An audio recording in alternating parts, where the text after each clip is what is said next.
Naniniwala ka ba na in a relationship, the person's appearance can also be an answer kung paano sila tinatrato ng partner nila? Kasi ako, I just realized it now na totoo talaga yun. I have an ex before, tapos grabe yung pagtatrato niya talaga sa akin. Alam mo yung hindi naman ikaw yung unang nagkagusto, pero sa huli, ikaw yung humahabol. Ikaw yung nagbibeg na ibalik yung pagmamahal na pinakita niya sa'yo nung una. Tapos kahit ano pang kasalanan niya, pinapatawad mo kasi nga, mahal mo, diba? Dahil mahal na mahal mo siya, hindi mo na iniisip ang sarili mo.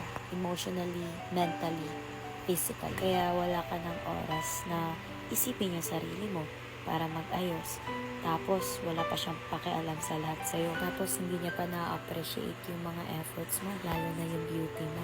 At nung may lakas na akong mag-let go talaga sa kanya, sa amin, I promised to myself na dapat yung magiging next relationship ko is yung taong tinatrato talaga ako ng tama at na-appreciate. Yung taong deserve sa pagmamahal ko. And I really became patient. It took me a long time before I met that person. And yes, pag tinatrato kang tama at minamahal ka ng tama, iba talaga yung effect sa'yo. You will have time to take care of yourself. Kasi pag mahal ka talaga ng isang tao, hindi ka masistress sa kanya. Na kahit anong gawin niya o kahit saan siya pumunta, hindi ka mag-overthink. As in, sobrang peaceful ng buhay mo pag nasa tamang tao ka. Kasi siya mismo ang nag-push sa'yo to be better. To do better. Kaya ikaw, you should know your worth. Huwag mong pabayaan yung sarili mo. Kasi dadating at dadating pa din yung right person mo.